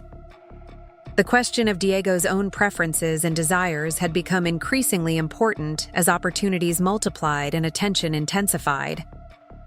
While he had thrived under professional recognition and challenge, he was still a 12-year-old boy who needed time for play, friendship, and the kind of unstructured exploration that characterized healthy childhood development. That evening, Carlos, Diego, and I sat together in our hotel room overlooking Houston's skyline, discussing the choices that lay before us. The opportunities were extraordinary, but they would require significant sacrifices and lifestyle changes that would affect our entire family. "Mom, Dad," Diego said with a maturity that continued to surprise me. "I know these opportunities are amazing, and I'm grateful that people want to help me learn and grow. But I also want to make sure we're making decisions for the right reasons." His thoughtfulness about the implications of his choices demonstrated the emotional intelligence that had always accompanied his intellectual gifts. He understood that recognition and opportunity came with responsibilities, and that his decisions would affect not just his own future, but our family's dynamics and values. "I love working on aerospace problems and learning from real engineers," he continued. "But I also love playing soccer with Jake and building robots in our garage and having regular family dinners where we talk about normal stuff instead of always focusing on space exploration." Carlos and I exchanged glances that acknowledged the wisdom of our son's perspective. The professional recognition and advanced opportunities were valuable, but they shouldn't consume his childhood or transform our family relationships into extensions of his academic achievements. "Diego," Carlos said, "what if we could find ways to pursue these opportunities while still maintaining the parts of your life that you value? What if we could have both adventure and normalcy?" Over the following hour, we developed a plan that would allow Diego to participate in NASA's advanced programs while preserving important elements of his childhood and family life. He would spend summers in Houston working with research teams, but the school year would be spent in a gifted education program closer to home, where he could maintain friendships and participate in activities unrelated to aerospace engineering. The compromise would require careful coordination and significant travel, but it offered the best of both worlds: access to professional-level learning opportunities combined with the stability and balance that healthy development required. When we presented this plan to NASA's educational team the following morning, their response was enthusiastic and supportive. They had experience working with exceptionally gifted young people and understood the importance of maintaining balance between advancement and age-appropriate development. Diego's story has taught us that supporting gifted students requires flexibility and creativity, Commander Martinez explained. "We're committed to adapting our programs to meet his needs, rather than forcing him to fit predetermined structures." The final announcement of Diego's participation in NASA's various educational initiatives was made at a press conference that attracted national media attention. Standing beside him as he answered questions from reporters about his future plans and current research interests, I felt a profound sense of completion and new beginning. The journey that had started with a disappointing science fair had led to recognition from the highest levels of America's space program. But more importantly, it had established principles and programs that would help other exceptionally gifted students receive appropriate support and challenge. Diego's story had become proof that extraordinary potential exists in young people across the country, waiting for adults brave enough to recognize and nurture it rather than constrain it. His success had forced institutions to examine their assumptions about student capability and develop better methods for identifying and supporting exceptional talent. As we flew home from Houston, Diego spent the trip sketching designs for new research projects and planning the science club he wanted to start at his new school. The confidence and enthusiasm that had been nearly crushed by institutional resistance had not only recovered, but had grown stronger through recognition and support from communities that understood its value. 6 months later, I stood in the back of an auditorium at the local university, watching Diego present his latest research findings to an audience of graduate students and faculty members. His work on atmospheric recycling efficiency had contributed to actual mission planning discussions at NASA, and his innovative approaches to problem solving had impressed professional engineers across the aerospace industry. But what moved me most was watching him interact with other students after his presentation, answering their questions with patience and enthusiasm, sharing his knowledge without condescension or superiority. The recognition and advanced opportunities had enhanced, rather than diminished, his natural teaching instincts and his genuine desire to help others learn and grow. The young man who had once been told his science fair project was too sophisticated for elementary school was now contributing to graduate-level research while maintaining the curiosity and humility that had always defined his approach to learning. Principal Walsh and Dr. Hawthorne attended that presentation, part of their ongoing education about identifying and supporting gifted students in their district.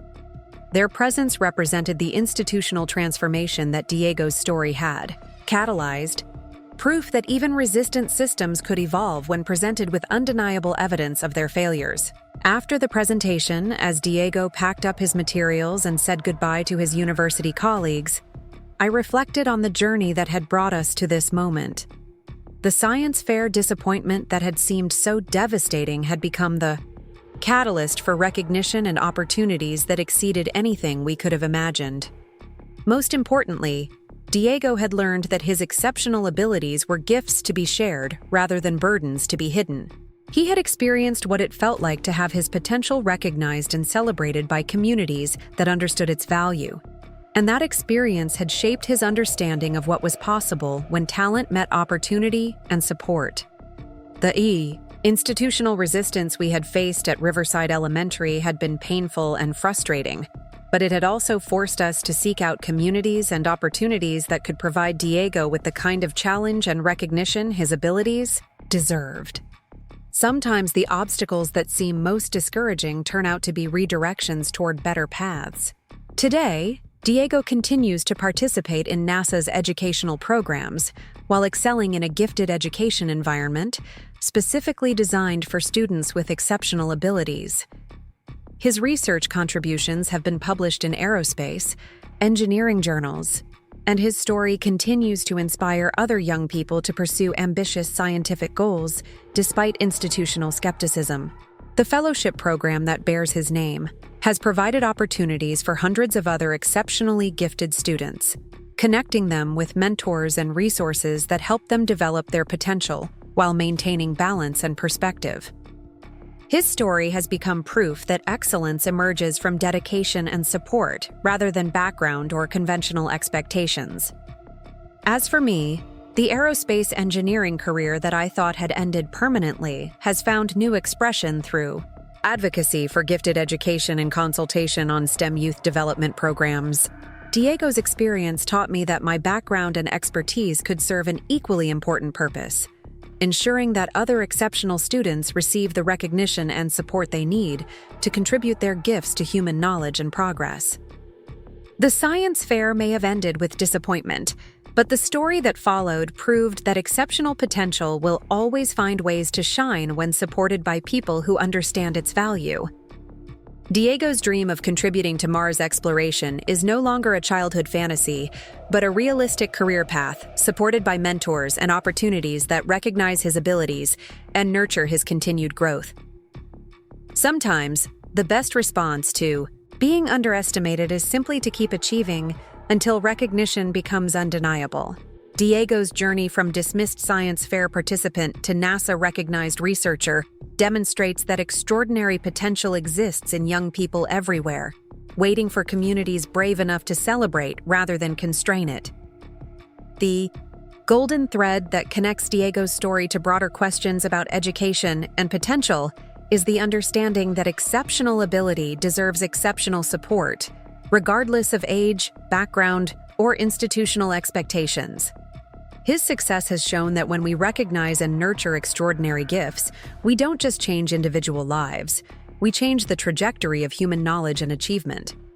Up next, you've got 2 more standout stories right on your screen. If this one hit the mark, you won't want to pass these up. Just click and check them out.